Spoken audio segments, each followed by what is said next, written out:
interesante que ayer dejamos pendiente acá en Contigo en Directo, que se va a realizar el 25 de octubre. ¿Están las medidas sanitarias para hacerlo? Algunos plantean que probablemente podría posponerse el plebiscito. Otros dicen que no, que de acuerdo al clima que se vive, al clima crispado de nuestro país, sería complejo. Vamos a estar hablando con diputados de la República. Vamos a revisar primero una nota para ver si se dan las condiciones y de qué se trata todo esto. Comienza la propaganda para el plebiscito el próximo 26 de agosto. De todas maneras, hay un grupo de parlamentarios que ya inició una llamada gira por el rechazo. ¿Se puede hacer antes de lo que estipula la ley? ¿Por qué ya anunciaron esta gira? Bueno, lo vamos a conversar toda la vuelta. Vamos a estar también con una doctora que hablando en el estudio para que nos diga cuáles son las medidas necesarias para tomar respecto a el voto que tenemos que ir a hacer el 25 de octubre a este plebiscito. Nos va a acompañar, estamos viendo en pantalla, diputado Matías Walker, estamos garantizando que ya estén acá.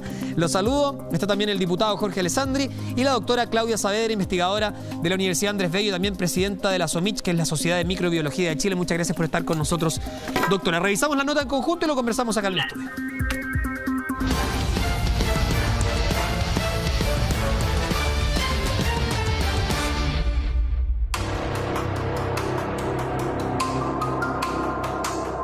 El 18 de octubre nuestro país comenzó a vivir un proceso histórico y hoy, 308 días después, tiene un resultado concreto con fecha 25 de octubre, plebiscito constitucional.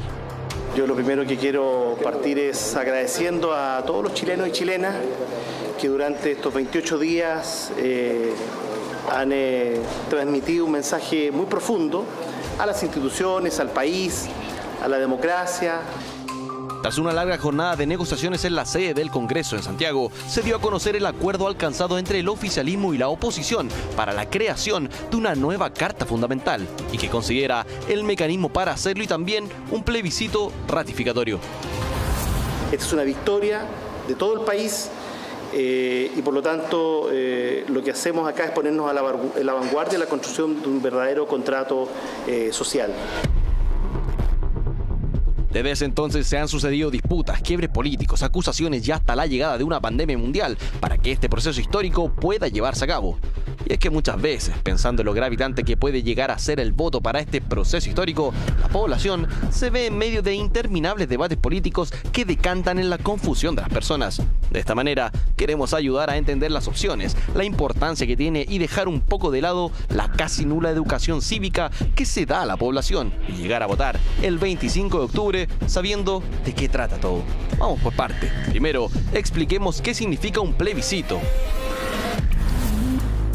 Según el diccionario de la Real Academia de la Lengua Española, RAE, es una resolución tomada por todo un pueblo por mayoría de votos, como también que es una consulta que los poderes públicos someten al voto popular directo para que apruebe o rechace una determinada propuesta sobre una cuestión política o legal. En nuestro caso, sería la Constitución que desde 1980 rige en Chile.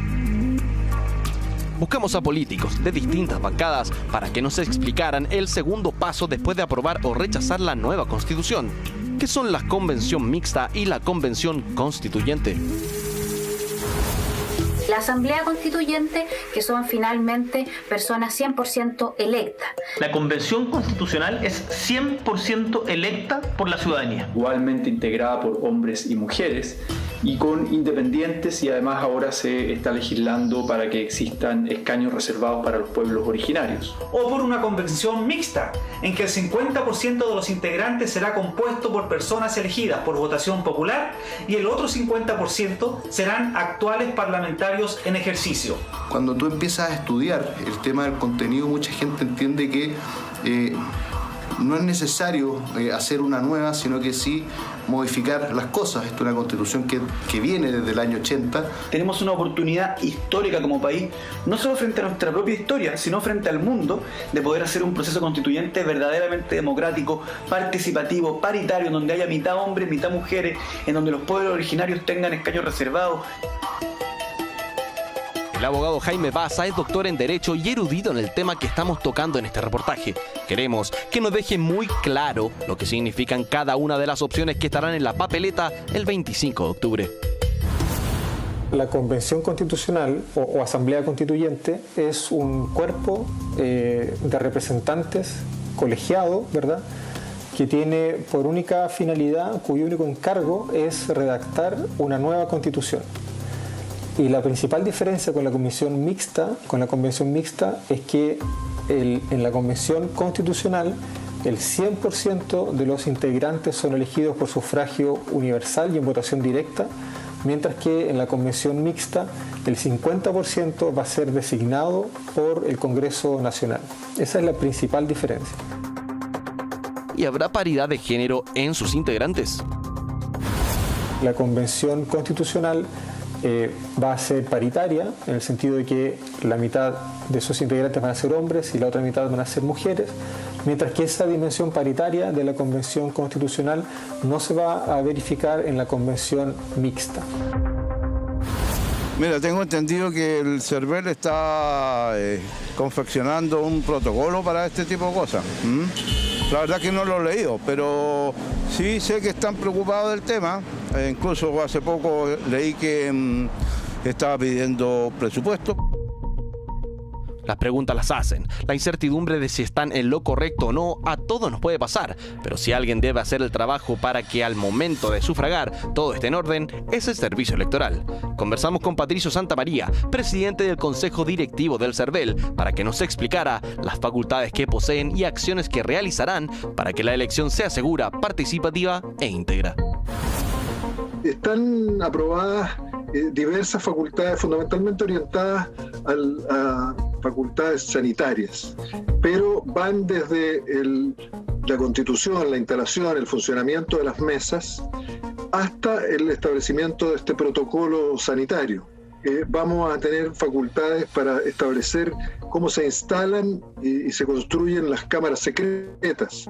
Un kit sanitario para los efectos de la protección de los vocales, mesas más amplias, obviamente, para mantener el distanciamiento social. El aforo o la capacidad de los locales de votación también lo vamos a poder determinar, y eso hace entonces una exigencia mayor a evitar aglomeraciones. ¿De qué manera el CERVEL hará las acciones para tener una elección segura? Creo que hay una buena disposición en general del Ejecutivo, del Legislativo, tanto en el Senado como en la Cámara, para establecer el financiamiento del gasto de la campaña. Eso es algo que se está trabajando en la mesa técnica. Vamos a tener probablemente buenas noticias respecto de eso. Desde el próximo miércoles 26 de agosto se dará comienzo a la campaña electoral oficial por las dos opciones, apruebo y rechazo. En el tema oficial, ¿cómo se prevé que sean las campañas por ambas partes? ¿Hay algunos cambios con relación a la pandemia mundial que se vive? Hay normativas que están hoy día en vigencia, que tienen que ver con la autoridad sanitaria y que son variables dependiendo del paso en el que esté la respectiva comuna. Sí, hemos visto que es posible probablemente el puerta a puerta en la medida que se conserve la distancia, obviamente la mascarilla y todas las condiciones que exige hoy día desde el punto de vista sanitario la autoridad de salud para los efectos de proteger a la población de los contagios. Creemos que va a haber un crecimiento importante en la utilización de las redes sociales para los efectos de la propaganda, y también en eso hemos tomado algunas medidas. Las redes sociales están cumpliendo un rol muy importante, ¿verdad? Hay mucha información que circula a través de las redes sociales. Y ciertamente ahí hay un espacio de socialización importante. Al mismo tiempo, yo creo que los medios de comunicación social, particularmente radio y televisión, hoy día deberán cumplir un rol distinto, ¿verdad?, en el sentido de abrir sus señales y garantizar la mayor información posible hacia la ciudadanía. Asumiendo no solamente ese espacio de franja electoral obligatoria, sino que asumiendo también un rol un poco más proactivo en la educación cívica de la ciudadanía. Para abril de este año estaba en un principio presupuestada la realización del plebiscito, pero ya todos sabemos de quién llegó y aún no se va de nuestro país y el mundo entero: COVID-19. De esta manera se pospuso para el 25 de octubre. Algunos dicen que nuevamente por la pandemia mundial podría sufrir cambios. El doctor Juk Ramón Kong encendió la alarma por el posible rebrote que pueda azotar a nuestro país, teniendo un posible pic en octubre, mes del plebiscito. Mira, nuestras autoridades han dicho que haya o no haya rebrote, más bien dicho, una nueva oleada, el plebiscito se va a hacer porque se van a tomar las medidas sanitarias. Y efectivamente, tú si tienes medidas sanitarias correctas, en el sentido de poder, incluso con el virus en circulación, que sabemos va a estar por harto tiempo más, puedes hacerlo de manera segura. Por lo tanto, manteniendo las precauciones, las seguridades y con el compromiso de nuestra población, se puede realizar. Desde el CERVEL, Patricio Santamaría nos explica las medidas que se tomarán para el plebiscito de octubre, tomando en cuenta la pandemia del COVID. Nosotros estamos estudiando en este momento ya un protocolo que revisó el Ministerio de Salud, que lo estamos trabajando también con el Colegio Médico. Hemos recibido información del presidente de la Asociación Chilena de Infectología y también vamos a conversar con el presidente de la Asociación Chilena de Epidemiología, la OPS y algunos expertos. La idea es tener un protocolo lo más seguro posible, porque sabemos que en la medida que demos seguridad sanitaria a los electores y electoras, el plebiscito va a ser muy participativo. Para el urgenciólogo, si no se hace algo al respecto, el problema afectaría la normalidad esperada para el plebiscito. ¿Acaso se deberían tomar otras medidas para salvaguardar los temas sanitarios como la distancia? De ser posible, un voto electrónico, lógicamente hoy día hay que discutirlo para que se pueda hacer no solo en esta votación del plebiscito, sino que nos vienen muchas más por delante y va a disminuir lógicamente el contacto persona a persona y nos va a dar mayor seguridad no solo en esta pandemia, sino que en las que pudiesen llegar más adelante. Por lo tanto, hay que considerarlo y sería muy bueno que se legislara al respecto para ir también acorde a los tiempos. Por otra parte, le preguntamos al CERVEL qué pasará si por razones sanitarias no se pudiera concretar la votación de manera normal el 25 de octubre. Hoy día la Constitución establece que el plebiscito debe realizarse el 25 de octubre y así lo va a hacer el Servicio Electoral. Nos estamos preparando fundamentalmente en dar seguridad, que sea un plebiscito seguro, porque eso va a asegurar a su vez que sea un plebiscito participativo. Yo creo que en realidad sé poco del tema, o sea, en términos de la Constitución, cómo está compuesta, me imagino que al promedio de las personas debe pasar lo mismo. Los cambios que trajo consigo el 18 de octubre no son para todos iguales, así lo da a conocer Verónica Romero, coordinadora del movimiento Alerta Chile. El 18 de octubre como ciudadanos despertamos y nos dimos cuenta que éramos responsables de alguna manera de lo que estaba pasando, porque la violencia no tiene justificación bajo ningún análisis. Queremos vivir en paz, libertad y creemos en la democracia. Verónica aborda el tema de la realización de este plebiscito dentro de una pandemia sanitaria. No hay garantías para que, debido a la emergencia sanitaria, este proceso se lleve a cabo y bien. No hay garantías de poder votar ese día y que después se dé la legitimidad al proceso. La educación sí incluye la historia de Chile, pero no incluye lo actual de Chile, lo que pasa ahora, los derechos de las personas. Yo me acuerdo que cuando era pequeña sí estudié todo de la historia de Chile, pero no la educación cívica actual. Te enseñan como solo del pasado. En eso concordamos. La educación cívica que recibimos en los colegios, familia, incluso con amigos, es prácticamente nula. De eso nos dimos cuenta desde el 18 de octubre, donde los temas referentes a la Constitución, Asamblea Constituyente, plebiscito y formas de ejercer democracia nos quedaron algo grande a muchos. Por eso la idea de Jun García y José Faraos de hacer un libro para niños y niñas jóvenes causó tanto revuelo. Con Lulú de protagonista quieren enseñar a los más pequeños educación cívica y saber más de lo que por regla nos enseñaron a nosotros. Cuando decidimos empezar a abordar este libro como una especie de manual de educación cívica, en parte era por el poco espacio que se le da a la educación cívica dentro del ámbito educativo, dentro también como de las discusiones familiares, de todos esos espacios. En realidad tenemos poca educación cívica y cultura cívica, y dado todo lo que estaba pasando en Chile, especialmente el tema del proceso constituyente, nos parecía muy relevante poder abrir estos temas de discusión con los niños y con las niñas y que entiendan desde muy muy pequeños la importancia que tiene participar dentro del mundo público. Tal cual nos explica Jun, una de las autoras del libro, nuestra educación cívica es casi nula. Para ellas, las autoras de las maravilláticas lecciones de Lulú, el fondo es otro. La única forma de que ese proceso y que la posterior constitución, que esperamos que salga, sea democrática, es en la medida en que en realidad todas las personas puedan participar de ese proceso. Para ellos, los políticos de nuestra larga y angosta faja de tierra, es un tema sabido la poca información que tienen los ciudadanos en temas políticos. ¿De qué manera se podría enseñar respecto a este tema?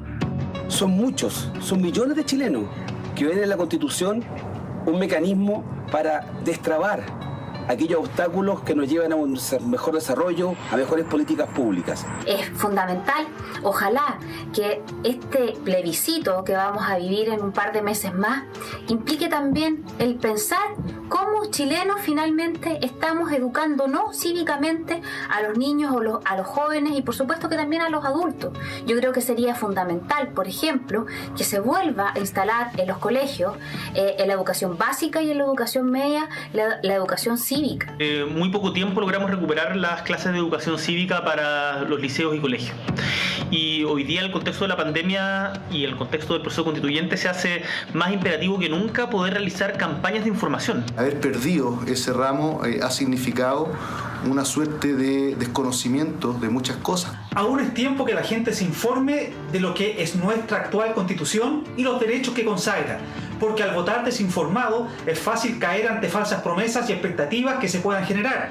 Y esto lo digo por las campañas políticas que se van a desarrollar en favor del rechazo como del apruebo. ¿De qué manera se podría educar cívicamente a nuestra ciudadanía?